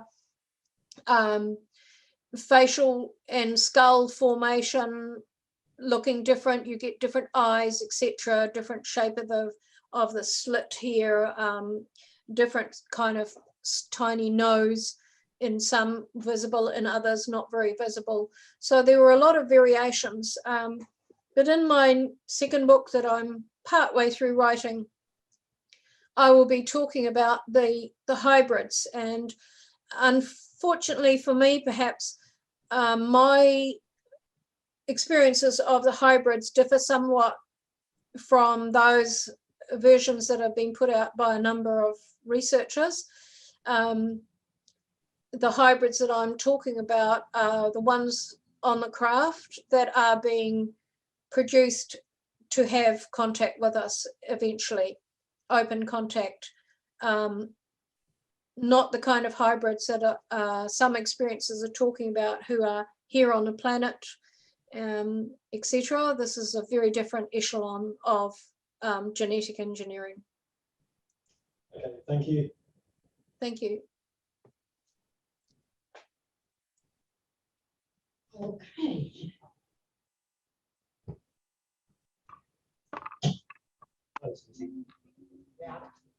Can you hear me, Suzy? Yes, I can, thanks. I was going to talk about spiritual growth, whether it's going to come from the young ones that have been born now, or be a result of trauma that happens in our society, or the people that get a voice that are already aware at the moment. Could you just repeat the first line? Right. I said about spiritual growth, how's it going to evolve? Is it going to be through the young ones that are coming up, the star children, or is it going to be something trauma that happens on Earth, or people are going to be more vocal that have already got that within their spirit? Okay, thanks. Well, firstly, I just want to make a comment about star children. This is a bit of a sticking point for me as an experiencer, because I think there have been some researchers who have made this their catch cry or their catchphrase, the star kids, etc. In the 3 waves of souls incarnating on a planet that I describe in my book, what we term the star kids are actually only a very small part of that. They are still coming into the planet, and they're here to exhibit certain talents and that we have that have diminished in our societies over the years. And they're kind of free spirits who work in generally, often in music and art and the environment and areas of society like that. But they are not the be all and end all, and they are actually not the ones who are going to be making the big changes in the future. That's the 3rd wave that I talk about, and that is the children born to experiencers, abductees, contactees. And there's a vast difference, and I don't have the time to go into that now, but if you read my book, you will see how I separate these out and discuss this. In terms of spirituality, well, we are all individual souls, and we're all here for a purpose. And history has shown time and time again that there's a terrific spiritual upsurge when through tragedy. Now, that seems incredibly unnecessary, that a species like ourselves should have to go through tragedy for people often to change, and some to change for the better. But I don't know what it is about our humanity, but history tells us that when the chips are down, many of us rise to the occasion. And if we look at the wars that have happened, say the Second World War, and looking at Britain, for example, being bombed by the Germans, destroying London, and how people worked together and became one and became unified in order to survive and in order to protect themselves and their families and their country. So through tragedy and adversity, we often grow, put it that way. Why it should have to be, I don't know. But for humanity on a global scale to experience that kind of growth in a short space of time, either something has to happen that is so inspiring to us, so absolutely awe-inspiring and so different that we rise to the occasion, that we become better people because of our contact with this. Or we go through absolute hell globally, and it forces us to analyze, change, rise to the occasion to survive and assist each other. So how is this spirituality going to come about, this rise? Well, firstly, the realization through compassion and need and awareness that we're destroying our planet, and sooner or later we won't have a livable planet. We know that we're now on a roller coaster and a downward slide with climate change. We're getting more severe weather, more severe floods. Just last week, the whole of the South Island was cut in half by flooding. It's never happened before. Right across the South Island, the bottom half was basically separated from the top half because of the flooding. Bridges were down, landslides, huge landslides, whole hills collapsing, roads closed, bottom of the South Island cut off, just like that. If you imagine this much worse on a global scale, then either we rise to the occasion and we look after each other, or we perish. So really there are, through our own actions as a civilization, we have slowly eroded and destroyed many of the things that could have made us a better civilization. We take every opportunity to take power, take control over others, to exclude, to cover things up, to be dishonest. And I'm not talking about everybody, I'm sure you people aren't like that, but if we look at generalization of humanity, this is how we operate. You only need to look at the wars going on around the planet at this time. So either we're going to have an awe-inspiring contact with something that could be ETs, where our existence is threatened by them swamping us because we're so minuscule compared to them, or we have tragedy and we learn to survive and live a better way. There might be some other examples, other ways, but I can't really think of any at the moment. Not looking around the world as it is at present. So it's quite depressing, isn't it? Just a Any more tad. questions?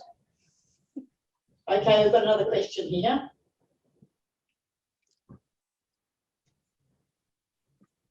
Hi, can you articulate what happened the moment that you were in your physical world and then you found yourself in that craft? Did you ever understand what happened between that exchange and then maybe Yep. when it came out? Did you ever think at it? So do you mean how I get from here to the craft? Is that what you mean? Well, at the moment, you must have been walking somewhere or sitting down or something. And then the craft, you were in the craft. did you understand the process that you went from your physical world as a human? Well, it's been, yes, okay, thank you. That's an interesting question because there's several answers to that one. I'll try to keep it brief and succinct. There are a number of ways that you can be taken on board a craft. So if you're physically taken on board a craft, you know, you see the classic photo of a UFO coming over someone and zooming them up in a light. Yes, that happens. That has happened to me. And I do have conscious memory of that. I recall being taken through a glass door, a ranch slider, and there were ETs, and two of them in front of me and one coming behind me, and he was floating me. So he, with his mind, had levitated me off the ground so that they could move me quickly and efficiently, because time factor is very relevant in all of these contacts. They have a reason for taking you on board, and they have a time limit, and they've got to get it done. So sometimes it's easier to put you into an altered state and float you. On this occasion, he floated me through the glass. Now, as I was going through the glass, and this has happened to me a number of times, there was a moment of blackness as you pass through. Whether that happens for them or not, I don't know, but there was just this moment of blackness, nothing, and then you're out the other side of it. So that's one way, and then taken up in a beam of light. That retracts, so it's a trapdoor beam, it retracts upwards. It has a finite bottom of it on it. It's not like the lights that you've got in the room there that glow and shine out. It has a flat bottom. I don't know if we can create a light like that, but it basically retracts up into the craft, taking you with it. On other occasions, many experiencers, including myself, are taken on board in spirit form or soul form, if I can put it that way. So you become a ball of light. And I'm sure many of us, or all of us, do this at night when we leave our body on occasions to go into the spirit realms. So you leave as a ball of light, you travel to the craft. I have actually memory of being able to see everything perfectly, even though I didn't have eyes, I had consciousness. So I'm a ball of light and I don't have physical eyes, but I can see everything around me. And I can recall going through two walls, going through two empty rooms and the walls to get to where I knew I needed to be on the craft, because I'd been there many times before. I knew the layout, and I was going through those walls to get there instead of floating down the corridor and going down different corridors as I would if I was a physical body walking. So there are a number of ways that you can be taken on board craft. I've also been transferred. It was rather Star Trek-ish on this occasion. I didn't talk about it for years because I was scared people would think I was copying Star Trek. But a group of us were placed on a platform, and then we just disappeared. And we were transferred from one larger craft back to a smaller one to be taken somewhere. And don't ask me what happened to our body in the middle, but we were somehow or other disintegrated or transported. And once again, there's a moment of blackness, and then you find yourself somewhere else. And another perfect example of that is using the light elevator on board craft, which I write about quite extensively in my book. Takes you between floors on the craft, taught to use it from an early age. It acts on consciousness and thought. So you get into it, you think the symbol or the level that you want to go to, and you're there. And it's just a moment of blackness. You don't go up like you do in a glass elevator and you're looking out at the shopping centre below, seeing everything as you go past. It's nothing like that. It's just instantaneous. I don't know how they do that, and nor do I know what would happen if someone was wanting to come down while you're going up. These are things, this is physics here that I don't understand because I'm not a physicist or a scientist. But I have talked about a lot of these things with Dr. Rudy Schild, who contributed to my book. When I stayed with him in Cambridge near Boston, we spent hours talking about consciousness and how consciousness reacts and acts from a human perspective to all of these environments and activities on the craft. So in answer to your question, there's a number of ways that you can get on board a craft. I've also been taken on board in my car, and a round spherical object with tripod legs, somehow or other locked onto me like a magnet onto our car and lifted it up beside it. So the car appears to be floating, but it is somehow locked on and was taken up put in through an opening. So the spherical craft came up underneath a big triangular craft with my car here. And at that point in time, they got us right underneath the opening. Then the trapdoor beam from the craft comes down and takes over. This guy unlocks from you and swoops away to pick someone else up, and your car is tractor beamed up and into a large hangar. So there's multiple ways you can be taken on board a craft, and I could write 10 books about some of these things. In fact, I cut out 70,000 words from my first book. Otherwise, it would have been about this thick.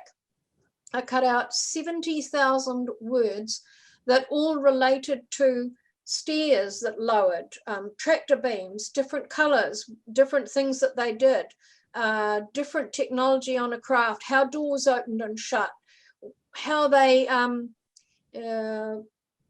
what do I call it? How they got rid of bugs and germs as you came on board. So yeah, there's a great deal of information I have yet to express in written form. Thank you. Thank you very much. Oh, she can now. Can you hear me, Sheryl? Yeah, I can hear you, Marie. Good eye. We just get Suzy up and we'll be bonza. That coming from a New Zealander. I work with all Kiwis on it. Oh, she's back. Oh, here she is. Okay. Ready to go? Okay. Suzy, could you open, please? Yeah, sure. Thank you for inviting me to speak, Marie. And I thought this would be a great opportunity for Sheryl and I to talk to you about a organisation that we are now a part of. It's a global organisation called ICER, which stands for the International Coalition for Extraterrestrial Research. And our byline, and we have a byline which Cheryl's going to talk about in a minute, actually. Now, I've been in this organisation for just over a year, right from the beginning. And we're going to take you through and just describe what this organisation is all about and what we're going to be doing. We're going to roughly take turns at doing that. We've sorted out who's going to say what, and so we can convey the information to you. It's a very unique organisation, and you'll find out why shortly.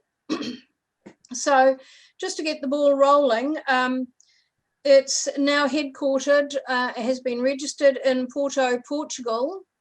So it comes under European Union rules. So we are now a proper entity. That happened just recently, and we've been going through a year of working groups and setups, etc., to get this organisation up and running for global research and in preparation for preparing for contact. So I'm the New Zealand representative, and my deputy is Tim Mill. He's part of UFocus NZ, has been with us for about 5 years. I'm also Australasian Continental Director and work closely with Sheryl and her deputy. And I'm on the executive board for a term of 3 years, and then we all go off, or some of us go off, and more come on to gain that experience of working in the group. So I'm going to pass over to Sheryl now to introduce herself and her deputy. Oh, thanks, Suzy.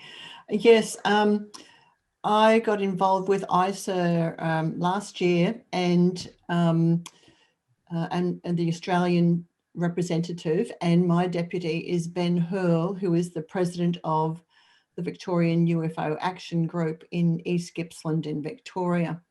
And Suzy and I have been on many Zooms very early in the morning for these international meetings. But what we thought we'd do is I'll talk to you about a bit of the history of ICER so you can understand where it came from and why we're here talking to you today about it. So 3 years ago, Italian UFO researcher Roberto Pinotti and US researcher Don Schmidt, who you're probably more familiar with, they were invited to China by a Chinese group run by someone called Jin Fin, with the suggestion of a coalition of an internationally recognised UFO researchers to form an organisation on extraterrestrial matters and the pursuit of world disclosure. And this idea became known as the Chinese Initiative on Disclosure. And there was going to be money provided by the Chinese groups. So Roberto and Don began to approach prominent researchers from around the world with a view to inviting them to attend a conference in Moscow during October 2018. And it was to be a joint conference organised by the Chinese with Russia co-hosting it. So the conference was called the Five Continents Forum, which took place over 3 days in mid-October 2018.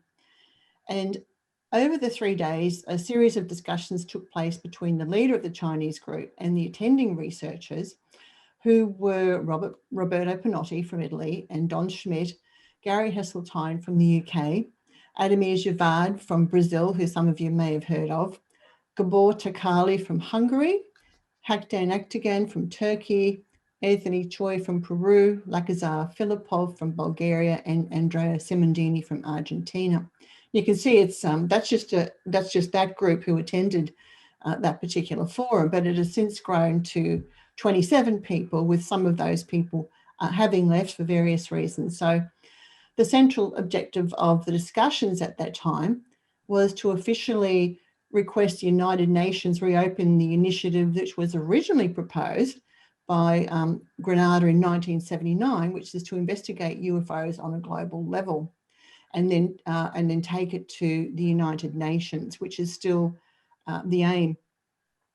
So, but eventually the Chinese group dropped out, but the concept of a truly international coalition of UFO researchers remained appealing. So of most note to come out of those discussions, though, was that all delegates should sign an oath of allegiance to the organisation. And the oath would state that each delegate accepted that the UFO phenomenon was real and that we are dealing with an extraterrestrial non-human intelligence. Not an easy ask, because as we all know, different researchers have different opinions about what part of the UFO phenomenon is real, what isn't, what, as Suzy was mentioning before, what's accurate and what's not. But Gary Heseltine and Roberto Pinotti and the rest of us have signed, including Suzy, Ben and myself, we've all signed that oath, as have all the members of ICER. And this oath is now the bond that binds us together to achieve something that has never been done in UFO history. And that is to create a genuine worldwide international coalition of like-minded researchers, which is what we are today. So, and I think that shouldn't be underestimated because of the, as I've come to understand, the caliber of the people involved are good people with knowledge, they've been educated, not that that's always a requirement, but they've spent many years in the UFO field. So some of them are scientists and academics who've joined. One of them is Professor Lakazar Filipov, who was Bulgaria's national representative, who is, I should say, and he's the space astrophysicist who supervised the training of their first astronauts. And another one is Dr. Eamon Ansborough, who's the national representative for the Republic of Ireland. And he's an astronomer who's set to feature in a book with Harvard professor Avi Loeb, due to release in late 2021.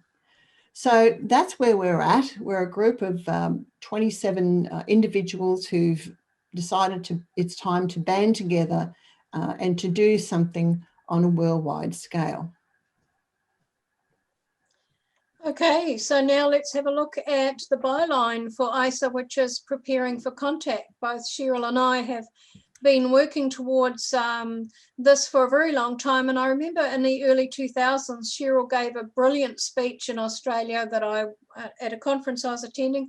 I can't remember, Sheryl, whether it was Sydney or Brisbane, but it was about this very thing of preparing for contact. And you need to go through your files and find it, Sheryl, so we can print it. But perhaps you'd like to comment now on your perspective on preparing for contact. Sure. And preparing for contact is a conversation that I've been waiting 33 years to have. And that's probably because the UFO community really has no idea where to start with it.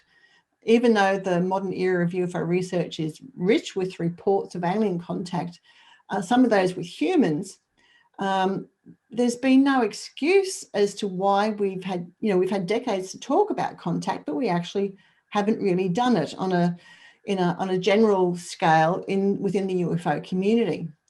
So, as you know, some of the reports by witnesses contain descriptions of aliens who are human looking, so that it would be difficult to distinguish them from regular human beings.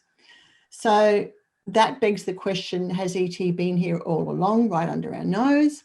Could it be that they're walking down the street, rubbing shoulders with us in the workplace or at social gatherings, sitting next to us on the bus, or even attending UFO meetings without our knowledge?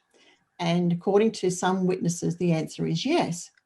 So you can see what a can of worms the preparing for contact conversation opens up. And it's a big conversation. But if it's inevitable that we make, let's say, open contact with extraterrestrial cultures, then we must start having that conversation. We need to do the work and be prepared for that contact as best we can. Now, what I see right now as the role of UFO organisations is to increase the level of education of the public and the media about the UFO phenomenon. And we need to look at strategies of how to do that, which is what ICER is looking at right now, to increase that, to educate the public and the media better than perhaps what has occurred in the past. Now, collectively, humankind may not be ready for contact, but and I'm talking about open contact here, but which is what this will all lead to, I imagine, in the future. But there are those among us who want this, and we're willing to work towards it. So I think it's very important that we encourage and support witnesses to report their experiences, and at the same time diffuse the stigma surrounding the phenomenon. That has to be downplayed, and it goes hand in hand with increased education of the public. And basically, to do that, we have to lift our game. Yeah, very well said, Sheryl. And the other thing is that I agree with Sheryl that we need to be encouraging people to talk about their contact experiences. But it's very interesting that when I facilitated a experiences session for 3 days in a row at the Congress in the USA, it was interesting that I did things a bit differently. It wasn't just people standing up and saying, telling about some of their experiences. I thought, well, we've been doing that for years. Almost every UFO conference, you have an experiencer session or experiencer day, and we all talk about our contact, and we don't move forward any further than that. So I decided, well, let's try to move this along a bit. And so I posed questions to them and put them into discussion groups to try and think about this issue of preparing for contact. And do you know, most of them had not thought about this at all. They were so fixed on their own experiences and listening to other people describe their experiences that they had not looked any further than that the reality may come one day where we share our world even with species from out in the galaxy. And so the idea of future contact just wasn't even on their radar. And I was quite astonished about that, because Sheryl and I have sort of been banging on about this for quite a long time. So ICER is going to prepare for contact, or prepare the public in a variety of ways, which I will outline in a minute.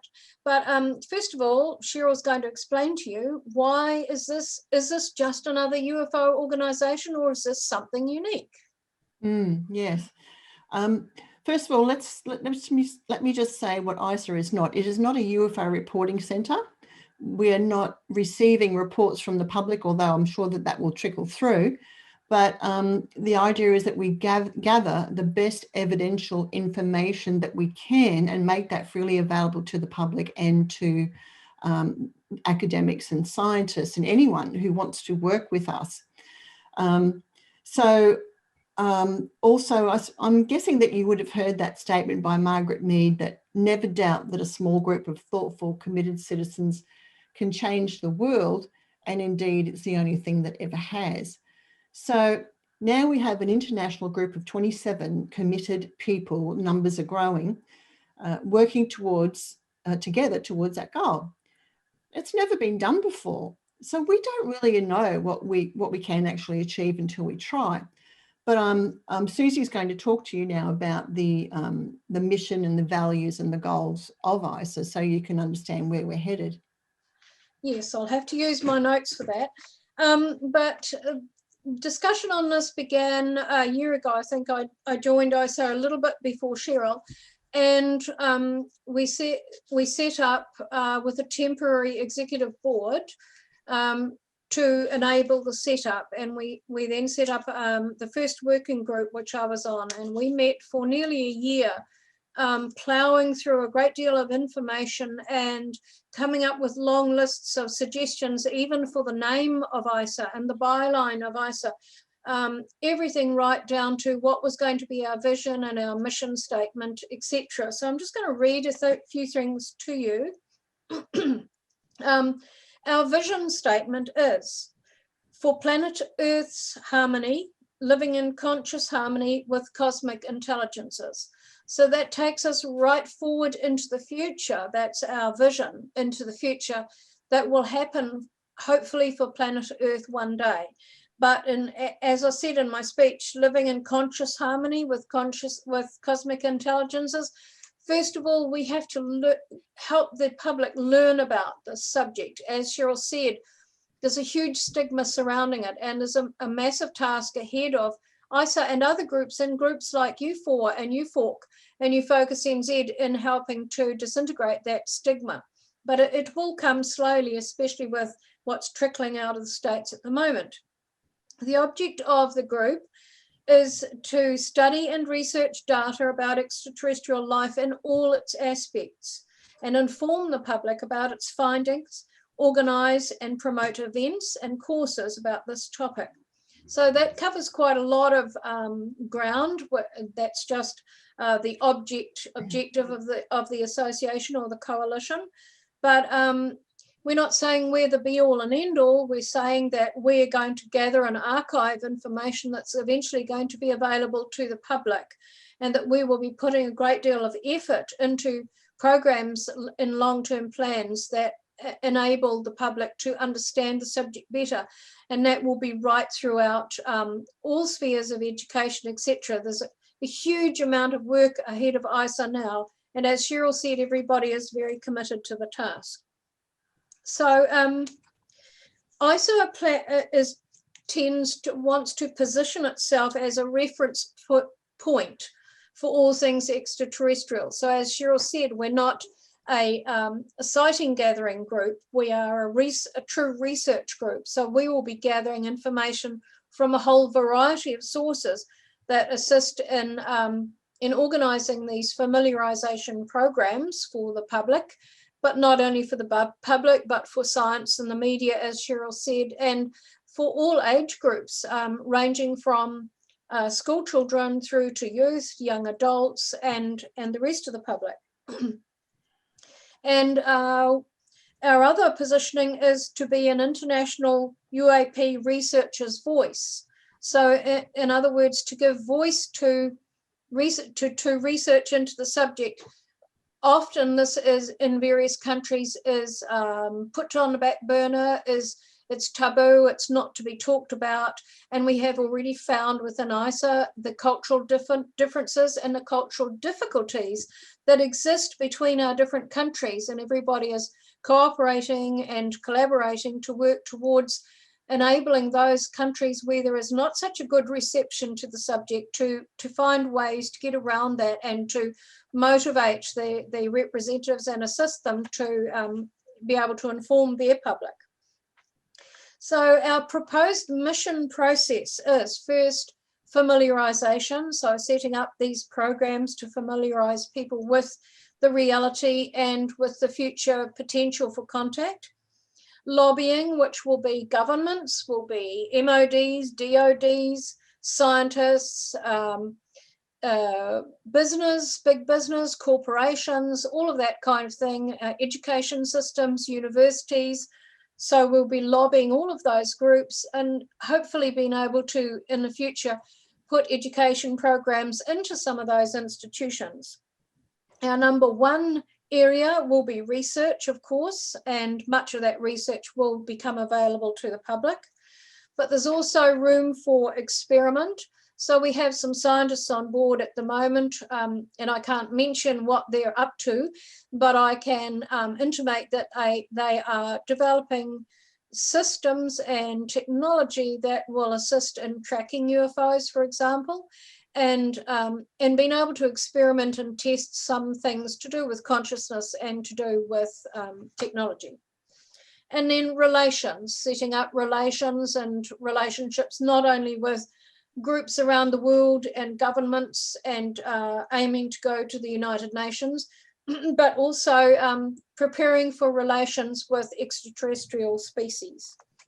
And we're going to go through this through a whole variety of means, which we are about to embark on. There is a working group about to start work, which will involve most of the delegates to be on that working group, developing short-term, medium-term, and long-term policies and means of forward planning for ICER and for the education and familiarisation of the public. And our values or code of ethics is that it has been set up to provide specific guidance to its members as to the moral aspects and implications of activities. We are going to collaborate with certain groups, but remain independent because, as Gary Heseltine has said, ICER is ICER. And, you know, sometimes it's not a good thing to line yourself up with another group. Sometimes it's very good to remain independent.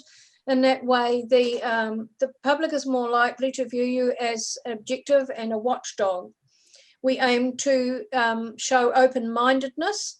We are a truth-oriented group, scientifically oriented, and respecting cultural aspects. We are aiming for openness for the public. We are non-profit, and of course, we support non-violence. So the working group starting up will be going down those tracks, dividing into groups and coming up with all kinds of initiatives and think tank initiatives that will come into reality in the future. Okay, must be your turn now, Sheryl. Just to wind things up. I mean, this sounds like a grand plan, but it's actually not. We're starting where we are right now. The launch only last week, the week before. We're only days old. But this is you have to always have a goal of where you're headed to start on that journey. So and just speaking of the launch, we launched on I think it was the 25th of May, and all representatives worldwide sent out press releases. And it was a bit slow to start off, but the media's responding now and picking up the stories, running with letting people know that ICER exists. There have been a lot of things that have happened in May in regard to the UFO phenomenon, the media paying attention, the videos being that Jeremy Corbell has been dropping, and a whole host of things. But you can stay up to date with what ICER is doing by going to the website, and there's a Facebook page as well. And anyone in Australia and New Zealand are welcome to contact Suzy and I, and with anything that you want to talk about in relation to this, anything that you hear that you think that doesn't sound like what they said. So, you know, if you want to have something clarified, feel free to do that. But in my case, and I'm sure in Suzy's case, these press releases will be ongoing. There will be more sent out after the 25th of June with the report that is going to be presented. We'll have to take it by there. We will be running on our feet and adapting to as things progress, but we will be doing our best, and that's all any of us can do. And hopefully we'll stay on course. I'm sure we will. We'll be kept on course and to achieve some of these goals, at least in our lifetime. Yeah. And I just want to add, to finish off, add something to what Sheryl said. She said that ICER has got very good people in it. And I can definitely back that up. You know, working on the committees with some of these people, they're scientists and academics, but and I'm just a school teacher, but in no way do you feel that there's any barrier at all. And everybody is very, very good people and hardworking and have been in the subject a very long time, as Sheryl and I have. I've been in it 46 years. I think Cheryl's pretty similar. And so, you know, there's this huge commitment from people who've been stuck to it and been in it a very long time. And I have every hope that ICER will achieve many of its objectives. And just a quick word about the media in Australia and New Zealand. It's difficult. The press releases didn't launch well here, and we didn't expect that they would. So Sheryl and I we conjured up with Ben our own plan for how we're going to go about things in this part of the world, and it is working at the moment because we've both been able to get into the media a bit, and even if it's just pushing our own organisation, then getting the opportunity to speak on radio or in a newspaper, we will eventually be able to bring ICER into this and make people aware that this is available. So it's www.icer.network. You can go to the website, which is still being constructed, and have a look at some of the delegates and what we're up to. And that's about it, really. If anyone's got any questions about it, that's fine. And if not, then we'll hand it back to Marie. Thank you. Okay, any questions? Sheryl, Horace here. Hi, Sheryl, Horace here. Oh, hi, Horace. Probably can't see me. You know, I think it's a wonderful idea what you're doing. It's perfect timing and all that. I'm going to say something, but you're just getting started, constructive and a little bit. However, when I heard that, I thought that's a wonderful idea. However, ICER really doesn't catch my imagination. That acronym, what is it, international? What does it stand for? It just can't quite hear you. What does ICER stand for again? The acronym. International Coalition for Extraterrestrial Research. I think that's wonderful, but it's not catchy maybe with the media. I think you need, not being critical, but it'd be good to get something a little catchier than that to catch the media, and people might have a good idea. So I would just like to suggest while it's early stages, like I make names for products and things like that. You have to say, what are we going to do to make people buy this? What are we going to call it? So I think a catchy name might cosmetically go away at this early stage. That's all I'm going to suggest. I'm not going to suggest what name it is. So I can answer that, Horace. Being on the working group that actually worked on the name, the meetings on the name alone went on and on and on because we had to consider a huge amount of perspectives and that stigma that exists out there. So we didn't consider that we chose a safe name. It might be quite a standard sort of a name. I think I came up with 21 catchy names that may have been okay. And at first, the rest of the committee was very enthusiastic about some of them, but slowly everything got whittled away, meeting after meeting on just the name alone. And we decided on this one. It was voted on and selected because it has the most leeway. It is not way out and fruity. It is quite formal sounding, but it has that all-important word extraterrestrial in there when so many other groups are using UFO or UAP. So we put extraterrestrial in there because we're about preparing for contact, and that's our byline that always goes with ICER's name. And I'm really quite pleased that that name was chosen. At first, I didn't like it at all. I thought we could have done something more creative, but for a whole variety of reasons, I now feel quite comfortable with that name. Okay, I'm going to go second time. I know it's very important. We got to get it. I'm talking around to people here. How about extraterrestrial education as the name for it? It's something to really catch stuff. What does Marie think? I think it's too late to change the name. If they spend a year deciding it, I think it's just too late. But anyway, nice try, Horace. Nice Thank you anyway, Horace. Yes, Think about it. feedback is always good. Okay, any other questions? No, no. Okay, well, I think just one moment. Could you please put the website name on your screen so we can write it down? We just can't get the. Yeah, Just say it again, and I'll it's www.icer.network. Oh, yeah, I got it. I can memorize that, believe it or not. New Zealander and all. Okay. Okay, well, we'll wrap it up. And I just want to say that you did a wonderful speech, Suzy, and in the break, everybody was just coming up to me and saying how much they enjoyed it. So we really appreciate it. Thank you very much for having me to speak, Marie and committee. I love talking to you four, love talking to you, Fork. It's like a second home for me, because over here in New Zealand, it's just me on my own, basically, with the guys who are in New Focus NZ, and there's no opportunities to talk anywhere over here. So it's always great, and I always think of ICER, of UFORC and U4 as my second families and third families. Thank you. Oh, that's lovely. Okay, and thank you too, Cheryl, for joining us. And I think the new venture sounds really wonderful, and we look forward to hearing more about it. And if there's any way that we can help, we'd be happy to do so, of course.